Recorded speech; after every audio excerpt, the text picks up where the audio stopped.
విస్మరించి వాళ్ళ స్వార్థం కోసం, సొంత కోసం, వాళ్ళ వ్యక్తులతో ఆరాధన కోసం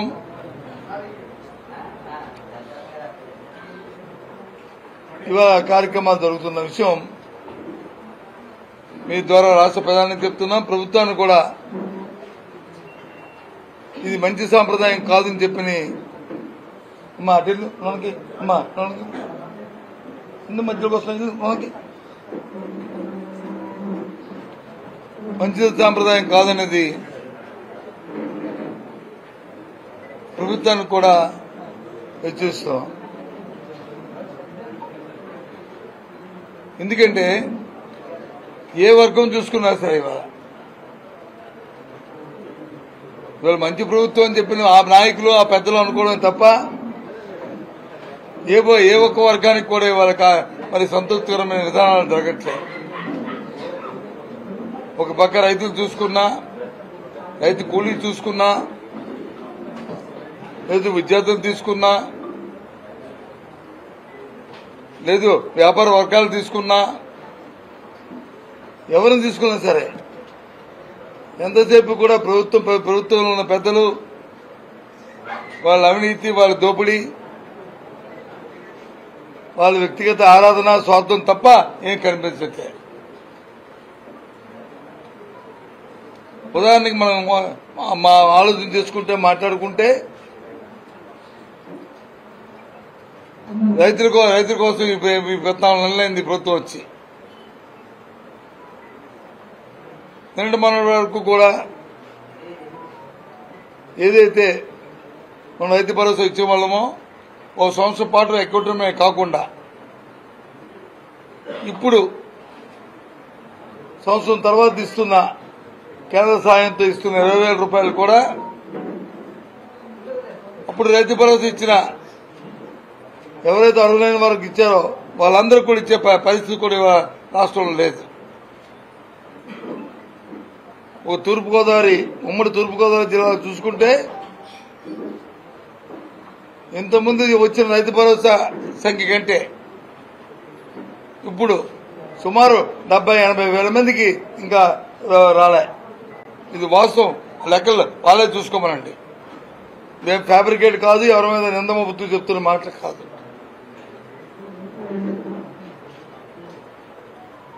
మరి ఎప్పుడు లోపల ఇస్తారు? ఈవెన్ సాంకేతిక కారణాలు, సాంకేతికమైన అంశాలుంటే ఆ అంశాలు, ఆ లోపాలని మరి అధికారులే కదా, ప్రభుత్వంలో అధికారులే కదా దాన్ని సాధించవలసింది. లే అయిపోయింది, ఇది అట్టాసంగా అన్నాము, చేశాము అని చెప్పింది. అలా ఒక్క జిల్లాలోనే ఉంటే ఇంకా మేము మిగతా చిన్న జిల్లాలో చూసుకుంటే ఇంకా 35,000-40,000 మొత్తం రాష్ట్రం మొత్తం మీద సుమారు 7-8 లక్షల మందికి ఇంకా ఈ అన్నదాత స్కీమ్ అర్హులైన వారికి అందని పరిస్థితి వాటికి ఉంది. ఓ సంవత్సరం పాటు గాలికి వదిలేశారు. విద్యార్థికి ఇచ్చిన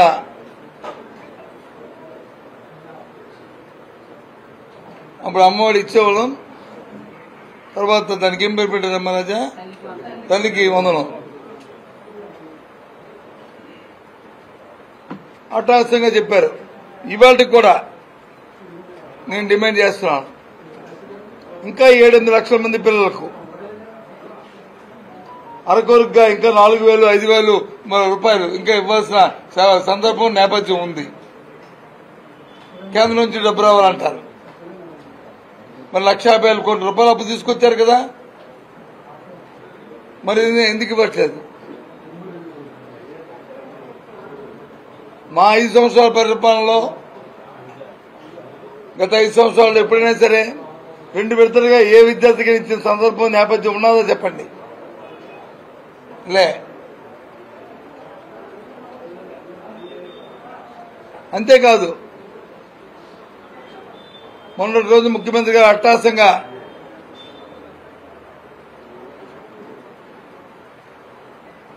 వీడియో పెన్షన్ ఇచ్చారు. 1,00,000 మందికి ఒకేసారి ఇస్తున్నామని చెప్పి పెద్ద పెద్ద పేపర్లో అడ్వర్టైజ్ చేస్తున్నారు. ఎవరికి ఇచ్చారు? ఆ 1,00,000 మందికి ఎవరైతే భర్తలు వచ్చి పెన్షన్ తీసుకొని ఆ భర్త వచ్చి చనిపోతే ఆ భార్యకి ఇచ్చారు విడో పెన్షన్ తప్ప గత 14 కాలమైంది ప్రభుత్వం వచ్చి ఈ 14 కాలంలో ఉన్న విడో పెన్షన్లు ఎవరికైనా కొత్త వాళ్ళకి ఒక్కరికి ఇచ్చారో చెప్పండి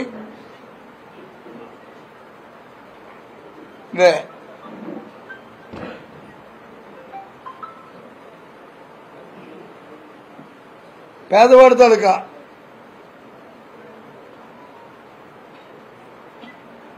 కేంద్రం ఇచ్చే కూలీ మహాత్మా గాంధీ పనికి ఆహార పథకం సుమారు ఎప్పుడు కూడా దేశ చరిత్రలో రాష్ట్ర చరిత్రలో లేదు గత టర్మ్లో అయితే ఒక 2 నెలల కింద అయితే సుమారు 100 రోజులు ఇది 8 వారాలు ఇప్పటికి 7 వారాలు అయింది వాళ్ళకి వచ్చి కూలి ఇవ్వక ఎలా బతుకుతాడు పేదవాడు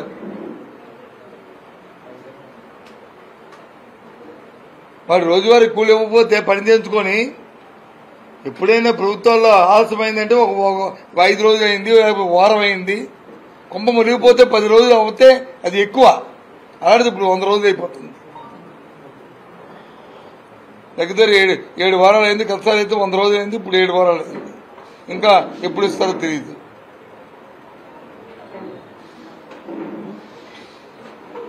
ప్రభుత్వం ఎంతో అట్టాసంగా చెప్పారు రోడ్లకు వచ్చి గొంతులు పడిపోయి మా ప్రభుత్వం వస్తుంది ఇప్పుడు వెంటనే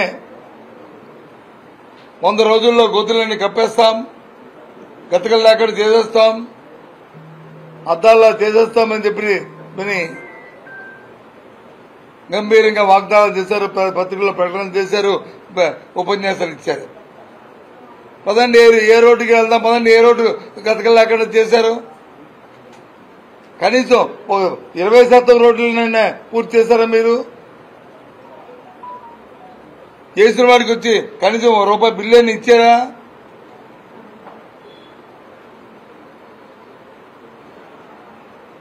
ఉప ముఖ్యమంత్రి గారు చెప్పారు గ్రామాలలో వచ్చి వాళ్ళందరికీ డబ్బుని గత ప్రభుత్వంలో డైవర్షన్ చేశారు పని చేయలేదని చెప్పారు చేసినప్పటికీ ఏం చేసినప్పటికీ కూడా ఇబ్బందులు లేకుండా ఎప్పుడో ప్రభుత్వం ప్రయత్నం చేశాం 15th ఫైనాన్స్ ఎందుకు ఇప్పటికొచ్చి ఇవ్వలేకపోయిన పరిస్థితి ఎందుకు వచ్చింది ఎందుకు ఇంటింటికి కుళాయిలు ఇస్తానన్న ఆ స్కీముల్ని మీరు వచ్చి ఇంకా ప్రారంభించి ఆ పనులు ప్రారంభించలేదు 14 నెలల కాలం అయింది మరి ఎప్పుడు ప్రారంభిస్తారు ఉండిపోయిన కార్యక్రమాన్ని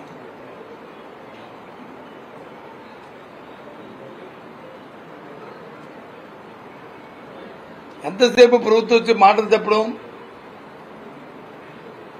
తప్ప పర్యవేక్షణ లేకపోవడం వల్ల ఈ కార్యక్రమాలు జరుగుతున్నాయి పర్యవేక్షణ లేదు కమిట్మెంట్ లేదు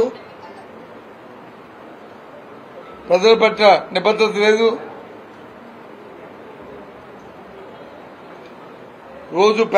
రోజు మనం పత్రికలు చూసుకున్నా టీవీలు చూసుకున్నా ఏం చూసుకున్నా ఏదో 1 టీవీల్లో ఏబిఎన్లోనో లేకపోతే టీవీ5లోనో టీవీలోనో తప్ప మిగతా ఏది చూసుకున్నా రాష్ట్రంలో మహిళల మీద వచ్చే అత్యాచారాలు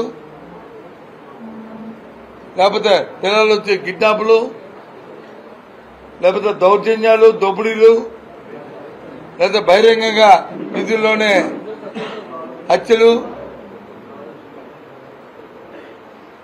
పూర్తిగా లా అండ్ ఆర్డర్ సర్వనాశనం అయిపోయింది రాష్ట్రంలో ఎవరికి అకౌంటబిలిటీ లేదు ఏ ఒక్కరికి కూడా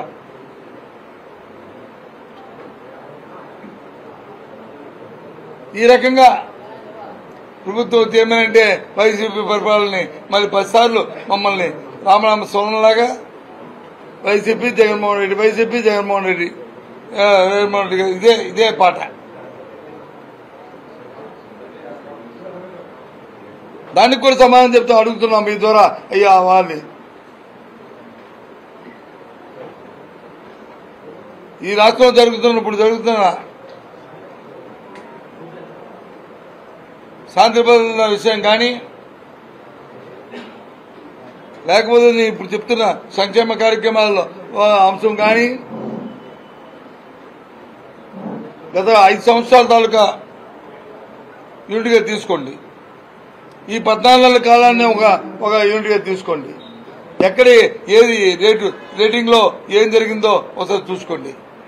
5 సంవత్సరాల్లో జరిగిన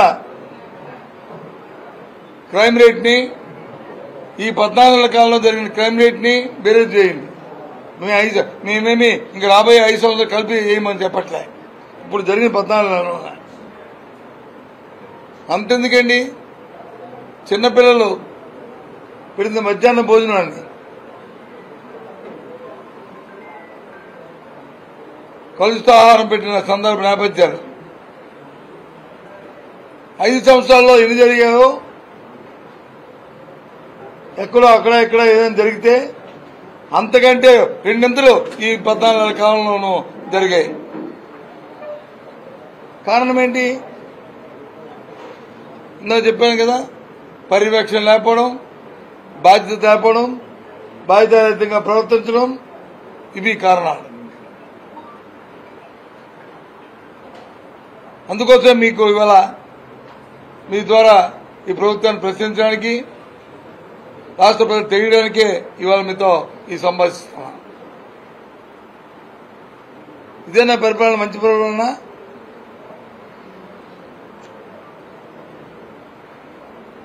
దేంట్లో మీరు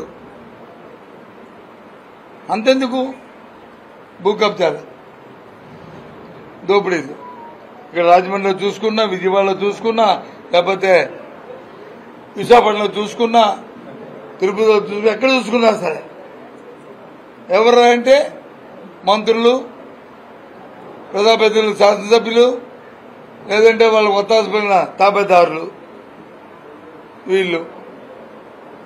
ఇది వాస్తవం కాదా? నిజం కాదా చెప్పండి?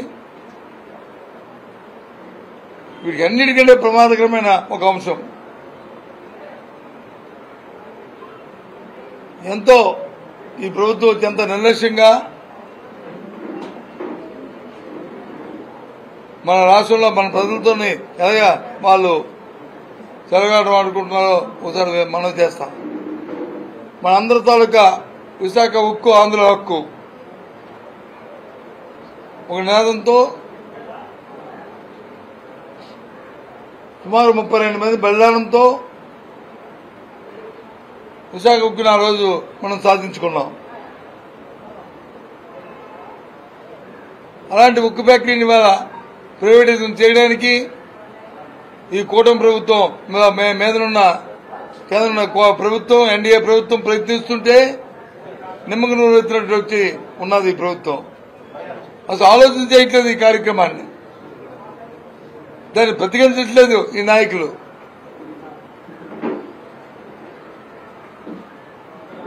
నిన్నగాక మొన్న ఆ స్టీల్ ప్లాంట్, పవర్ ప్లాంట్ ని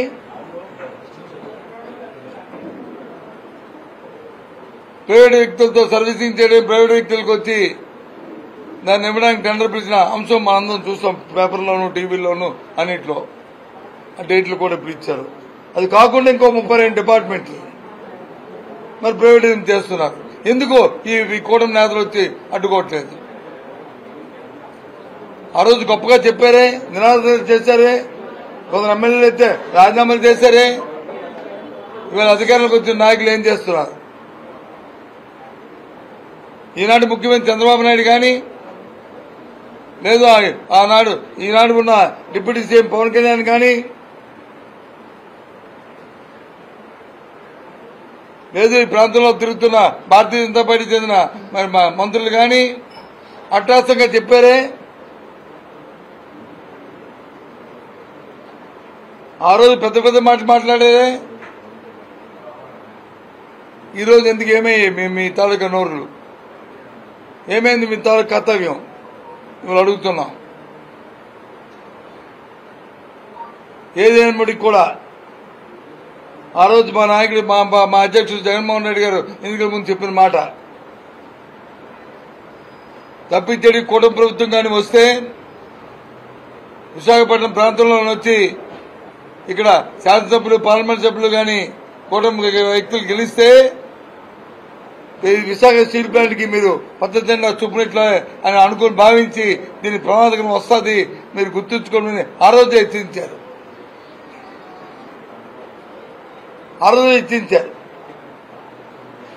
స్వయాన ప్రధానమంత్రి వస్తే ఆ వేదిక మీద నుంచే ముఖ్యమంత్రి స్థానంలో అర్థించారు. ఇది మా అందరి తాలూకు అభిలాష, మా కోరిక, దీన్ని ప్రైవేటిజం చేయకూడదని. 16 సార్లు ముఖ్యమంత్రి వచ్చి ఢిల్లీ వెళ్ళాడు ఈ మధ్యకాలంలో. ఈ 14 నెలల కాలంలో నెలకు ఒకసారి కంటే ఎక్కువ వెళ్ళిన నేపథ్యంలో మరి ఏమిటి సాధించారు? ప్రధానమంత్రి స్వయాన విశాఖపట్నం వచ్చినా లేకపోతే ఆంధ్ర రాష్ట్రం వచ్చినప్పుడు ఎందుకు ఆయన నోటితో చెప్పించట్లేదు? ఎందుకు ఆ వేదిక నుంచి మీరు అడగట్లేదు? ఎవరిని పంపెడదామని. ఏమైనప్పటికీ కూడా వైఎస్ఆర్సీ పార్టీ జగన్మోహన్ రెడ్డి గారి నాయకత్వంలో దాని గురించి పోరాటాన్ని ఉధృతం చేస్తాం. మాతో కలిసి వచ్చిన ఎవరినైనా అందరినీ కలుపుకుంటాం. అందరితో కలిసి పెద్ద ఎత్తున ఉద్యమించి దాన్ని ఆపడానికే మా వంతు ప్రయత్నం చేస్తాం, ఆపుతాం కూడా. సిగ్గుండాలి. మన 80 మా పార్లమెంట్ సభ్యులు వచ్చి వెళ్ళి ప్రధానమంత్రి కలుస్తారు, ప్రైవేట్ ఫ్యాక్టరీకి వచ్చి ప్రైవేట్ పరిశ్రమకు వచ్చి రాయితీలు ఇమ్మని. అందులో మరి మన ప్రాంతానికి సంబంధించిన పార్లమెంట్ సభ్యులు కూడా ఉన్నారు. ఈ రాష్ట్రానికి సంబంధించిన ఉక్కు ఫ్యాక్టరీ అయినప్పుడు కూడా ముఖ్యంగా మన ప్రాంతానికి సంబంధించింది ఆ ఫ్యాక్టరీ. మన అందరి తాలూకా మన కుటుంబం తాలూకా పిల్లల తాలూకా భవిష్యత్తుకు సంబంధించిన అది ఫ్యాక్టరీ విశాఖ ఉక్కు కర్మాగారం. ఏ ముఖం పెట్టుకుని వెళ్తారండి? ఇప్పుడు నేపథ్యంలో మరి దాంతోపాటు విశాఖ ఉక్కు గురించి ఎందుకు మీరు మాట్లాడలే? ఎందుకు ఆ అంశాన్ని మీరు మెన్షన్ చేయలే? చేయవలసిన బాధ్యత ప్రజాప్రతినిధిగా మీకు లేదా?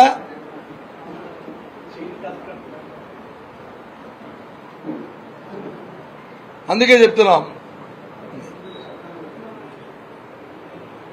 అంతేకాదు, ఏ అంశం తీసుకున్నా సరే మనం ఇవాళ ప్రభుత్వం పరిపాలన గాలికి వదిలేసి మా ఇంటికి వస్తే ఏమిస్తావు, మీ ఇంటికి వస్తే మీ ఇంటికి వస్తే ఏమిస్తావు, మా ఇంటికి వస్తే ఏం తెస్తావు అనే సందర్భంగా ఇవాళ కింద స్థాయి నుంచి మరి సాక్షాత్తు ముఖ్యమంత్రి ఆఫీస్ వరకు కూడా ఇదే కార్యక్రమంలో ఇవాళ ఉన్నారు. ఇంకో పనిలే.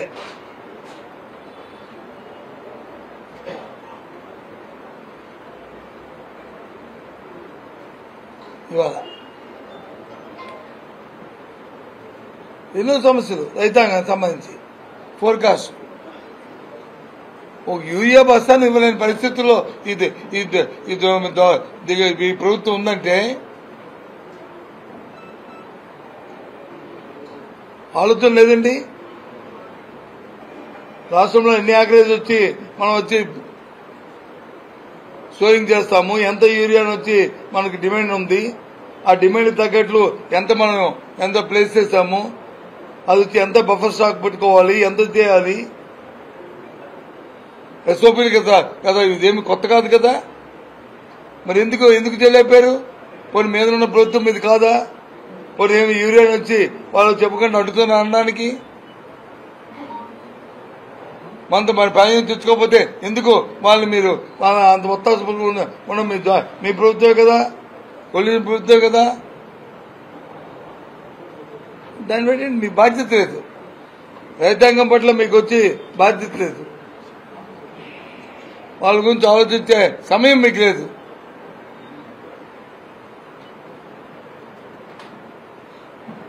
ఏ కార్యక్రమం చేసినా దాంట్లో రవాణా. దాంట్లో లావాదేవీలు చూడాలని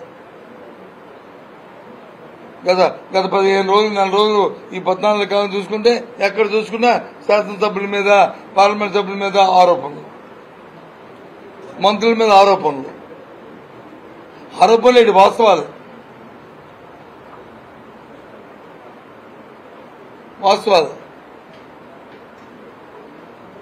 ఎవరైతే క్రిమినల్స్ ఉంటారో వాళ్ళకి ఒత్తాసులు, ఎవరైనా గట్టిగా మాట్లాడితే వాళ్ళ మీద వచ్చి కేసు పెడతామని అబద్దాలు చెప్తారు, కేసు పెడతామంటారు. నేను చెప్పిన అబద్దాలా? పెట్టండి కేసులు. చెప్పాను కదా ఇప్పుడు నేను చెప్పినని. మరి చంద్రబాబు నాయుడుకో చెప్పినవన్నీ అబద్దాలు కదా, మీరు ఇచ్చిన వాగ్దానాన్ని అబద్దాలు కదా, మీరు నెరవేర్చలేదు కదా. మరి మీ మీద కేసు పెట్టాలా లేకపోతే మా మీద కేసు పెట్టాలా చెప్పండి. ఎవరి మీద కేసులు పెట్టారు? చూస్తున్నాం నిన్న మొన్న ఏ మంత్రి నోటు చూసినా ఎవరు చూసినా కేసులు పెడతారు. ఏంటి కేసులు పెడతారు?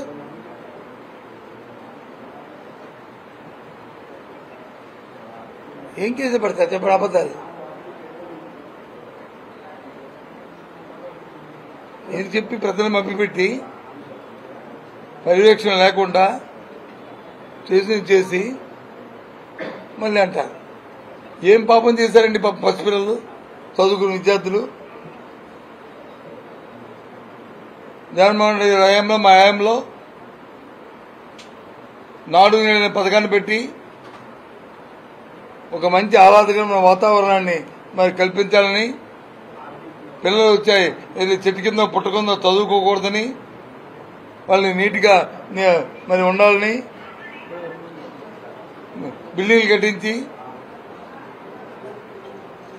అందులో కరెంటు పెట్టి ఫ్యాన్లు పెట్టి మరి రన్నింగ్ వాటర్ పెట్టి మరి టాయిలెట్లు నీట్గా ఉంచి అన్ని కార్యక్రమాలు చేస్తే ఈ ప్రభుత్వం కార్యక్రమాలు ఆపేసిందే. ఎందుకు ఆపాలి? దానివల్ల వచ్చిన ఇబ్బంది ఏంటంటే అంటే పిల్లలు చదువుకోవడానికి మీకు ఇష్టం లేదా? మీ ప్రభుత్వం పాలసీ అన్నారు ఇంగ్లీష్ మీడియం కాదు తెలుగు మీడియం, ఇంగ్లీష్ మీడియం ఆపడానికి ప్రయత్నం చేశారు. మళ్ళీ మీకే తెలుసుకుని మళ్ళీ అన్నారు. కానీ దానికి సంబంధించిన ట్రోఫీలో సెక్షన్ ఆపేశారు.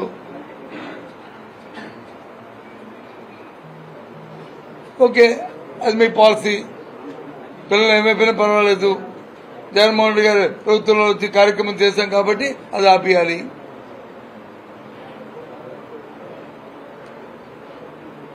ఎంతెందుకండి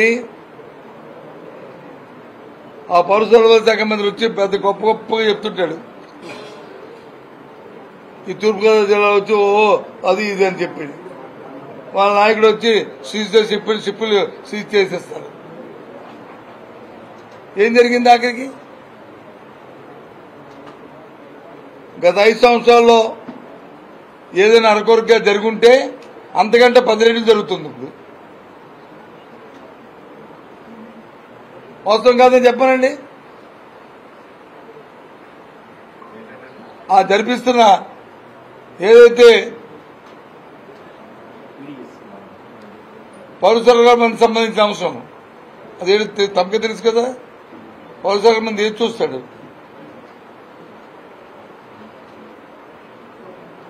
తూర్పుగోదావరి జిల్లా పీడిఎస్ రైస్ ని మనం అడుగుతున్నాం కదా సోదరుడు, ఏదైనా పీడిఎస్ రైస్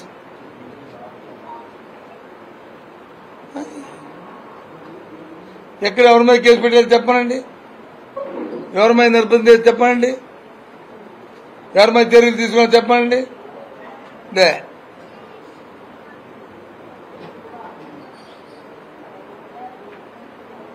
వైజాగ్ వెళ్తారు, వైజాగ్ ఇప్పుడు అక్కడ గొడవ సీజ్ చేసి ఇవన్నీ పీడిఎస్ అని మంత్రి డిక్లేర్ చేస్తాడు. మన్నాడు 3 రోజులు పోయింది కాదని చెప్పి మళ్ళీ అంటారు. మరి ముందు డిక్లేర్ చేయడం ఏంటి, మళ్ళీ అనడం ఏంటి?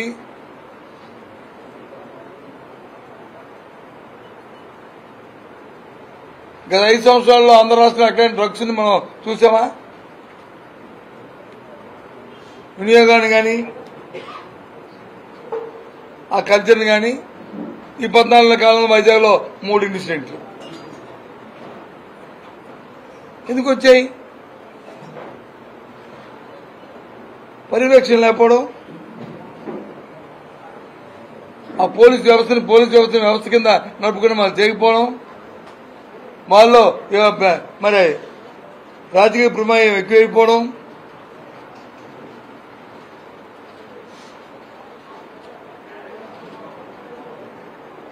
ముఖ్యంగా మన ఆంధ్ర రాష్ట్రం ఏంటంటే లాభాయిని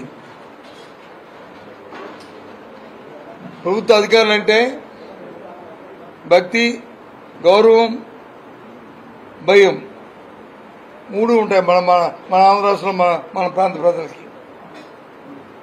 ఇప్పుడు ఆ మూడు పోయి దానివల్ల వస్తున్న ఆనందాలు జరుగుతున్న ఇవన్నీ కూడా ఈ నేపథ్యాన్ని. అందుకే ఇవాళ ఈ ప్రెస్ కాన్ఫరెన్స్ ఇవాళ రాజమండ్రిలో మీ అందరితో అది షేర్ చేసుకుని ప్రజలకు వచ్చి విషయాలు తెలియాలని, ప్రభుత్వం కూడా ఒత్తిడి తీసుకురావాలని, ముఖ్యంగా స్టీల్ ప్లాంట్ మీద ఒక కార్యాచరణ రూపొందిస్తామన్న విషయాన్ని కూడా మరి తెలియజెప్పడానికి ఇవాళ ఈ కార్యక్రమం పెట్టాం, మీతో షేర్ చేసుకున్నాం. చెప్పండి. No asking for question. No, there is no submission. This is a press conference.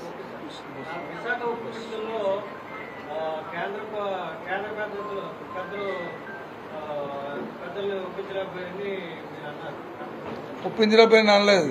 ఎందుకు ప్రయత్నం చేయట్లేదు అన్న.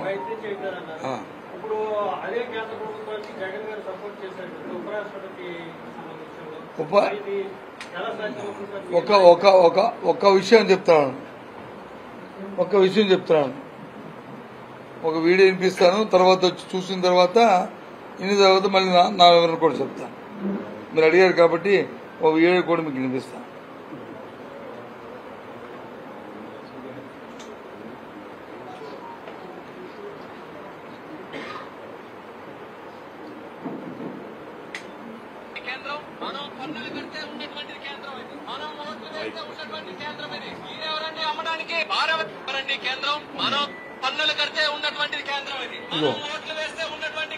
కేంద్ర మంత్రి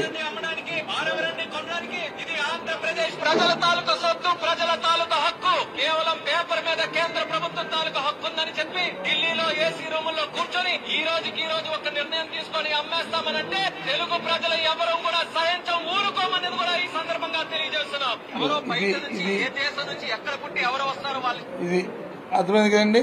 ఎవరు కేంద్ర మంత్రి గారు మా అదృష్టం కొలిది, ఆయన మన ప్రాంత అదృష్టం కొలిది ఆయన మంత్రి అయ్యాడు, సంతోషం. మన ఎవరికి బేర్జాలు లేవు, మనందరం హర్షిస్తాం. ఎందుకంటే మన ప్రాంతం నుంచి ఒక కేంద్ర మంత్రి ఉన్నాడు, కేబినెట్ మంత్రి, సంతోషం మనకందరం. కానీ వాట్ ఈజ్ డూయింగ్ ఏమిటని కర్తవ్యం? ఎక్కడో ఢిల్లీలో కూర్చొని అంటే కాదు, ఇప్పుడు ఈయన కూర్చోడు కదా ఢిల్లీలో, మరి ఏం చేస్తున్నాడు? అందుకు చెప్పాను ఇది.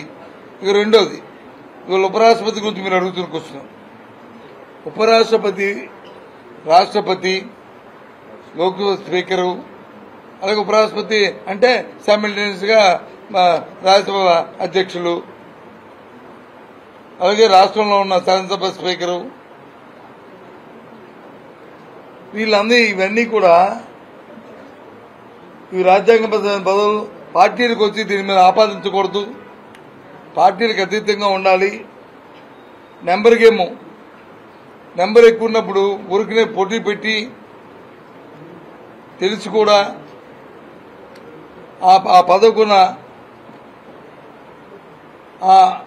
ఇంపార్షియల్ గా ఉండాలనే దానికి మర్చి తాగకూడదనే ఉద్దేశం మరి వైసీపీ పార్టీ పుట్టిన దగ్గర నుంచి జగన్మోహన్ రెడ్డి గారు తీసుకున్న నిర్ణయం. ఇది ఇవాళ తీసుకున్న నిర్ణయం కాదు. ఆ నేపథ్యంలోనే ఆ రోజు నేను పిసిసి అధ్యక్షుడు ఉన్నప్పుడు అప్పుడు జగన్మోహన్ రెడ్డి గారు వచ్చి వైసీపీ పార్టీ పెట్టారు. పెట్టి మేము ప్రణబ్ ముఖర్జీని వచ్చి కాంగ్రెస్ పార్టీ ప్రతిపాదిస్తే దానికి ఆయన సపోర్ట్ చేశారు. అప్పుడు లేదు మేము కాదని వ్యతిరేకం, అప్పుడు కాంగ్రెస్ పార్టీకి వ్యతిరేకమే కదా జగన్మోహన్ రెడ్డి గారు. పార్టీ ఉద్యమించడం ఉద్దేశం అంతే కదా. కానీ ఓ నిర్ణయం. ఆ తర్వాత 14లో ఆంధ్రప్రదేశ్ ఏర్పాటైన తర్వాత ఇక్కడ శాసనసభ స్పీకర్గా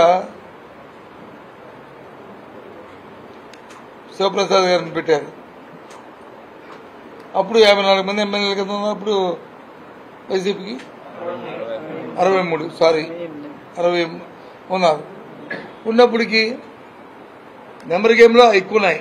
వీళ్ళు ఓడిపోతారు. అయినప్పటికీ పోటీ పెట్టాలనే తలంపు కాదు. ఆ పదవికి గౌరవమైన ఉద్దేశంతో ఏకగ్రీవంగా తీశారు. అలాగే ఇప్పుడు వచ్చి నెంబర్ గేమ్లో ఎన్డీఏ ఉంది. ఉన్నప్పుడు కూడా ఎందుకు పోటీ పెట్టి వాళ్ళని పెట్టాలి? తప్పు కదా. ఆ పదవిని మనం ఓ పార్టీకి చేయడం కాదనేది ఆ రోజు ఏ స్టాండ్ ఉందో అదే స్టాండ్ని ఇవాళ కూడా జగన్మోహన్ రెడ్డి గారు దాన్ని కంటిన్యూ చేస్తారు. ఒకరు విజ్ఞప్తి చేస్తే ఎలాగొద్దు అసలు పార్టీ విధానం, వ్యక్తుల విధానం కాదు ఇది. ఇక్కడ ఇది దేశానికి సంబంధించిన అంశం. దేశానికి సంబంధించిన అంశం, ఒక పార్టీకి ఒక విధానానికి సంబంధించిన అంశం. ఆయన తెలుగు రాష్ట్రం, ఆయన వచ్చి సౌత్ ఇండియా అలా పెట్టుకుంటే అది కాదు కదా. ఇక్కడ ఉత్తర భారతదేశం దక్షిణ భారతదేశం కాదు కదా. అది విధానం, అది పార్టీ విధానం. ఇంకా ఏంటి మెడికల్ పెన్షన్స్ ఏదైతే 15,000 రూపాయలు ఇచ్చే పెన్షన్స్ ఉన్నాయో వాటిని 6,000 ఉన్నదాన్ని జనరల్ పెన్షన్ పెట్టే ప్రయత్నం చేస్తే దానికి సంబంధించి నోటీసులు కూడా ఇచ్చేసి కొన్ని వేల మంది తొలగించి ఎలా అదే చెప్తున్నాం కదా. అప్పుడు ఇంకా తొలగించి నన్ను వచ్చి మళ్ళీ అబ్జెక్షన్ పెట్టుకోమని చెప్పని ఒక కాగితం ఇస్తే, అందుకే దాని మీద నేను అది మెన్షన్ చేయలే. అది మెన్షన్ చేయడానికి కారణం ఏంటంటే ఇప్పుడు నేను చెప్పిన దాంట్లో జరిగిన అవతకుని చూద్దాం. ప్రభుత్వం వచ్చి ప్రజల తాలూకు ఆవేదనని వాస్తవాన్ని తెలుసుకుని మరి సవరించుకుంటుందా లేదా చూసి దాన్ని మాట్లాడదామని ఆగాను ఈ పెన్షన్. కానీ ఇప్పుడు వచ్చి 14 నెలలు అయింది, ఒక కొత్త పెన్షన్ లేదు. అప్పుడు మా ప్రభుత్వం ఉన్నప్పుడైతే జూలైలోనూ జనవరిలోనూ ఇచ్చేవాళ్ళం 6 నెలలకి. ప్రతి 6 నెలలకి ఎవరైతే 60 మంది ఉన్నారో అందరికి ఇచ్చాం. ఇందా చెప్పాను విడో పెన్షన్ది 14 నెలలైంది. భర్తలు చనిపోయి పాపం ఆమె పేద మహిళలు వచ్చి అరుస్తుంది, అది ఇబ్బంది పడుతున్న నేపథ్యం.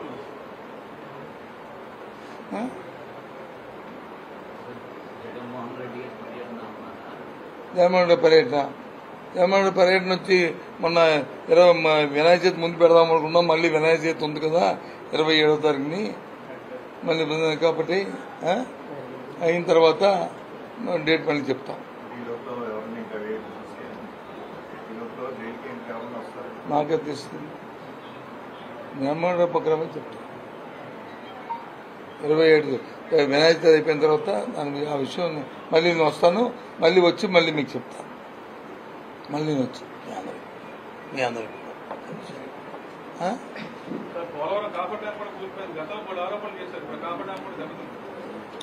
పోలవరం కాపాడే ముఖ పోలవరం కాపాడే మీరు సార్. ఈ రాష్ట్రంలో మొత్తం వాళ్ళకి ఒకటి ఎర్నింగ్ తప్ప ఇంకో ఆలోచన లేదు. దానికి కూడా ఎవరైతే కాంట్రాక్టులో నిన్నప్పుడు ఇది ఇచ్చారు, మన సింగపూర్ వెళ్ళారు. దీనికి పెట్టుబడులు తెస్తామని లేదు. కానీ పెట్టుబడులు కాదు, వాళ్ళకి పెట్టుబడులు పెట్టడానికి, పెట్టుబడులు తేవడానికి కాదు, పెట్టుబడులు పెట్టడానికి వెళ్ళి అమరావతిలోనే భాగస్వామికి అమ్మారు. అమరావతి ఎందుకు రాలేదు? నేనే మంత్రిని అప్పుడు ప్రభుత్వంలో. అప్పుడు చేశాం. సింగపూర్ కంపెనీ, సింగపూర్ ప్రభుత్వంతో ఒప్పందం కాదు. సింగపూర్లో ఉన్న ఒక మంత్రి ఎలాగైతే ఇక్కడ ఉన్న నాయకులకు వచ్చి ఎలాగైతే ఇండస్ట్రీలు ఎలాగైతే ఇవన్నీ ఉన్నాయో ఆ కంపెనీ ఆ వ్యక్తి ఇన్వాల్వ్ అయ్యి, అందుకే అతను వచ్చి ప్రభుత్వం శిక్షించింది.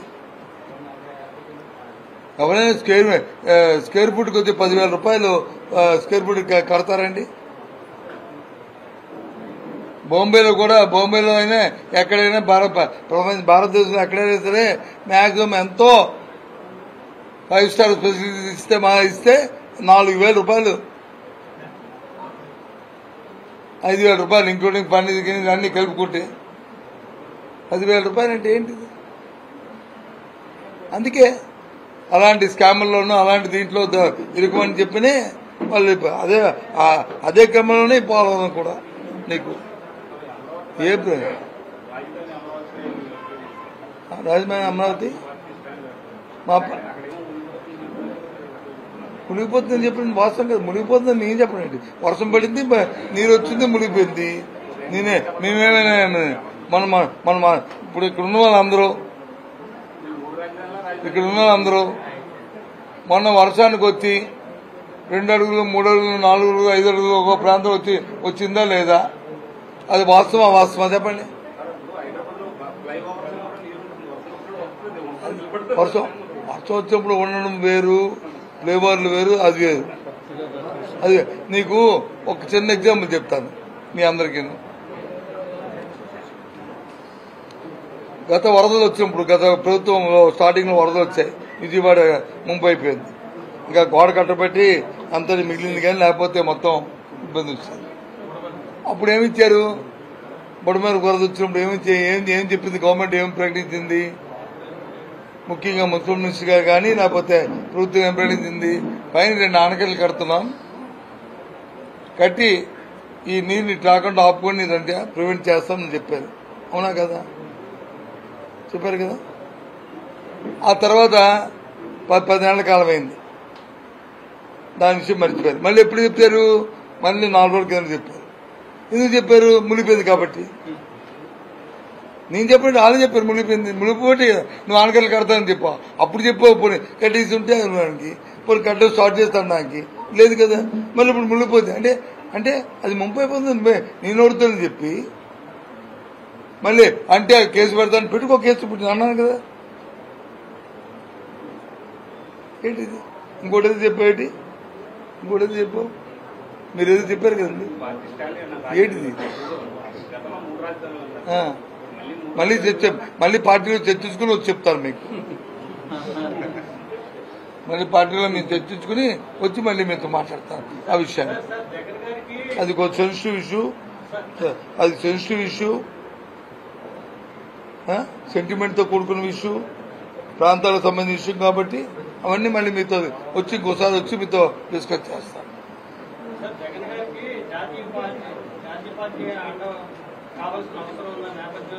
ఎవరన్నా ప్రజలు అనుకున్నాం కాదండి, జాతీయ పార్టీకి కావాలని అవసరం ఏంటి నాకు అర్థం అవ్వలే. ప్రజలు అనుకోండి, పార్టీలో ఉన్న మా పార్టీ కార్యవర్గం అనుకోవాలా, పార్టీలో ఉన్న మేము అనుకోవాలా, మా పార్టీ కార్యకర్త అనుకోవాలి. కానీ ప్రజలు మేము ఒప్పించుకుంటాం, మా కార్యక్రమం మేము చేస్తాం, మా విధానాన్ని మేము ప్రకటించుకుంటాం.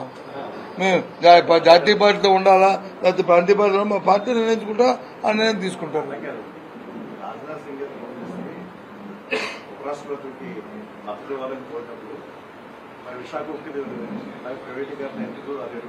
ఉద్యమం చేస్తా ఉంటుంటే దాన్ని ఉద్యమం చేస్తా ఉంటుంటే ఇష్యూకి పాలసీకి లింక్ పెట్టకూడదు. నువ్వు అన్నావు, మరి ఉపరాష్ట్రపతి మరి ఎన్డీఏలో ఉన్నాడు ఎందుకు బయటకు వచ్చి కదా,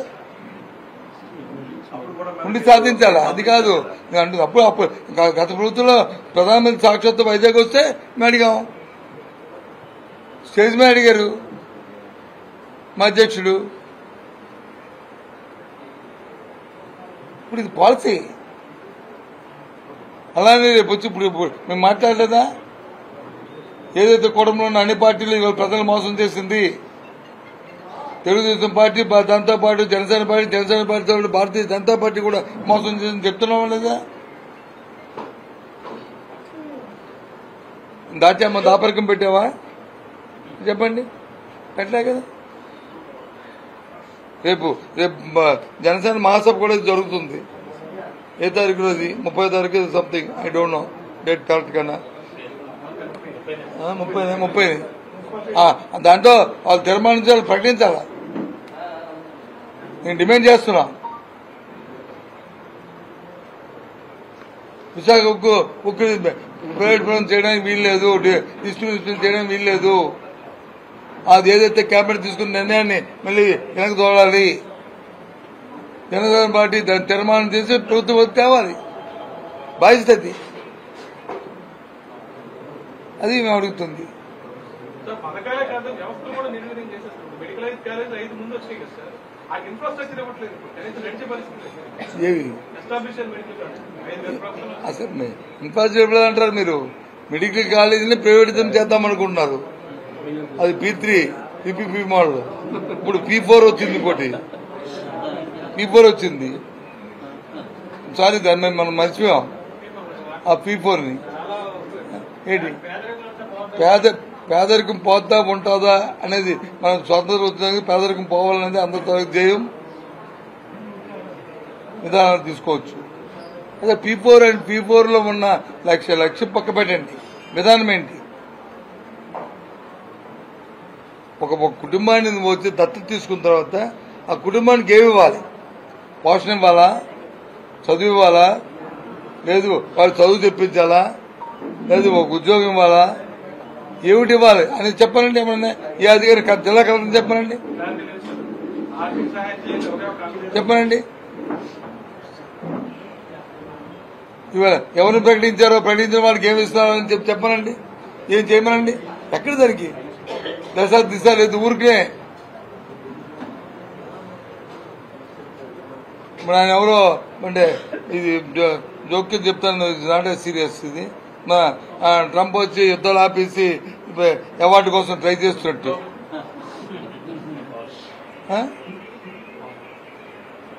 అడుగుతున్నాడు కదా పాకిస్తాన్ వాళ్ళని నా పేరు రికమెండ్ చేయండి అని చెప్పి. అలాగా నేను ఆపేస్తానని చెప్పింది. అలా ఉంది ఇది. ఈ P4 కూడా సేమ్ లైక్ దట్. ప్రధానమంత్రి గారు వచ్చి విశాఖపట్నం వచ్చారండి మొన్న. ఏ విషయంలో వచ్చారు? Yoga day. Okay, yoga day వచ్చారు. దానివల్ల విశాఖపట్నం ప్రాంతానికి వచ్చిన లాభం చెప్పానండి. ఒక ప్రధానమంత్రి స్థాయిలో ఒక వ్యక్తి ఒక ప్రాంతానికి వచ్చినప్పుడు ఆ ప్రాంతానికి ఆ డేతో పాటు ఏదో ఒక లాభం జరగాలి కదా, ఏదో మేలు జరగాలి కదా. మన ప్రాంతానికి ఒక ముఖ్యమంత్రినో మంత్రినో మన ప్రాంతానికి ఒక ఊరికి మంత్రిని తీసుకొస్తే, ఏదో ఓ నియోజకవర్గానికి ముఖ్యమంత్రిని తీసుకొస్తే, ఓ ప్రాంతానికి ప్రధానమంత్రిని తీసుకొస్తే మేలు జరగాలి కదా. ఏం జరుగుతుంది చెప్పండి. గిన్నీస్ బుక్ లో పేరుకి నీ పేరు రాసుకోవడానికి వచ్చి మమ్మల్ని వచ్చి శ్రమ పెట్టి నానా బాధ పెట్టి ఆ పిల్లల్ని ఇబ్బంది పెట్టి ఆ మాస్టర్లు ఇబ్బంది పెట్టి ఆ ప్రజల జీవనం దీన్ని ఒడిదులు చేసి వారం రోజులు వచ్చి ఆఫ్ చేసిదా దిస్ ది వే. లాభం తప్పు కాదు. ప్రధానమంత్రి గారి దిశలో చాలా సంతోషం. ఆయన వచ్చినప్పుడు ఆయనతో ప్రకటించాలి కదా. ఆ ప్రాంతానికి మేలు జరిగేట్టు, మన రాష్ట్రానికి ఏదో మేలు జరిగేట్టు కనీసం ఉక్కు ఫ్యాక్టరీని నేను ఈ సందర్భంగా మీరు ఇంత ఆదరిస్తున్నారు కాబట్టి ఇంత కమిట్మెంట్ తో ఉన్న మీ అందరికీ కూడా ఇగో ప్రైవేట్ పరం చేయకుండా దాన్ని డిస్ట్రిబ్యూషన్ ఆపుతున్నాను తెలుసుకున్నాను చెప్పొచ్చు కదా. ఎందుకు చెప్పలే? ఎందుకు చెప్పింది కాదు? ఎంతసేపు తందానం అనుకుని ఒకళ్ళు పొగుడుకోవడం తప్ప ఏం జరిగింది అక్కడ? పరిణంద ఆత్మశుద్ధి తప్ప ఇంకేం లేదు కదా అక్కడ. ఇది ఇవాళ అడుగుతుంది. సో అందుకని ఇవాళ మీరు సమయం తీసుకుని ఇవాళ ప్రజలకు కూడా విషయం తెలియాలని, ఈ ప్రాంతం తెలియాలని ఇవాళ అని చెప్తుంది. చాలా ఇంకా అంతా దోపిడీ కాదండి. నాకు ఎవరో చెప్తున్నారు ఫ్రీ ఇసుక అన్నారు. ఓకే, సంతోషం. మేము వచ్చి అక్కడ రీచ్లోనూ దాని ఖర్చు, ఎక్స్టెన్షన్ ఖర్చు 450 రూపాయల టన్నుకి అయిన ఖర్చు రెండు కలిపి అయితే 1100 లేదా 1500 లేదా 2000 రూపాయలు బోర్డులు పెట్టి ఎంత బోర్డు పెట్టి అది వసూలు చేసేవాళ్ళం. అవునా కదా? చూసుకోండి. ఏ రీచ్ అయినా సరే బోర్డు పెట్టి ఇదిగో ఇక్కడ ఈ టన్నుకి ఈ 1100 రూపాయలు కట్టాలి, లేకపోతే ఎందుకు లేదా 1000 రూపాయలు కట్టాలి, లేదా 450 ఇది ఇంకో 200 రూపాయలు ఖర్చు 600 రూపాయలు కట్టాలని బోర్డులు పెట్టి అక్కడ దాన్ని బట్టి పెట్టి మేము చేస్తాం. ఇప్పుడు ఉచిత అన్నారు, ఇప్పుడు మరి 5,000 రూపాయలు 10,000 రూపాయలు ఇప్పుడు మరి వసూలు చేస్తారు కదా, ఆ డబ్బులు ఎవరికి వెళ్తున్నాయి? మీ రాజమండ్రిలోనే. మిగతా విషయాలు పక్క పెడతాం. రాజమండ్రిలో తీసుకొచ్చి అక్కడ ఎంతకి ఇస్తున్నారు చెప్పండి. వాళ్ళు తీసుకొచ్చి ఊర్లో మరి ఇంటికి బిల్డింగ్ కట్టుకుంటే ఎంతకేస్తాడు చెప్పండి. గత ప్రభుత్వం కంటే ఏమి తక్కువ చేశారా? గత ప్రభుత్వంకి నాకు ఆదాయం వచ్చింది, టన్నుకు 450 రూపాయల లెక్కన ప్రభుత్వంకి ఆదాయం వచ్చింది. అంటే లారీకి 4,500 ఆదాయం వచ్చింది. ఈ ప్రభుత్వం ఆదాయము లేదు, కానీ రేటు మాత్రం తగ్గలేదు. మరి ఎవరికి వెళ్ళిపోతుంది డబ్బు? ఎవరికి వెళ్తుంది? ముఖ్యమంత్రికా, మంత్రులకా, ఎంపీలకా, ఎమ్మెల్యేలకా, లేకపోతే కింద ఉన్న వర్కర్లకా? ఎవరికి వెళ్తుంది? మా వర్కర్కి అంటే ఎలాగో రాదు, ఎందుకంటే మా పోస్టింగ్ కాబట్టి. ఎవరికి వెళ్తుంది చెప్పండి. ఇది వాస్తవం కదా. ఇప్పుడు నేను అబద్ధం చెప్పలేదు కదా. ఈ రాజమండ్రి ప్రజలకు తెలిసిన విషయం కదా, ఇది కరెక్టే కదా.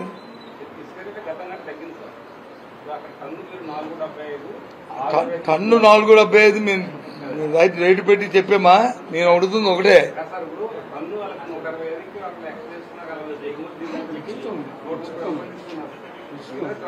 నేను అడుగుతుంది అవన్నీ కాదు బాసు. కాదు నువ్వు రెండు విషయాలు ఇక్కడ 2 విషయాలు.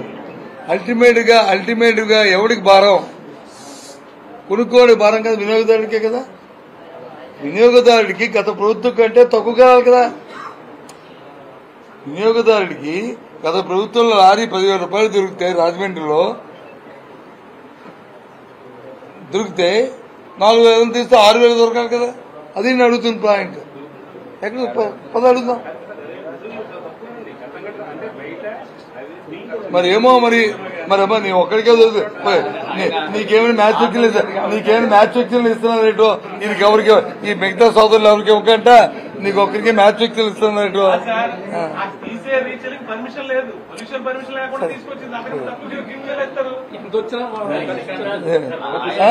ఓకేనా?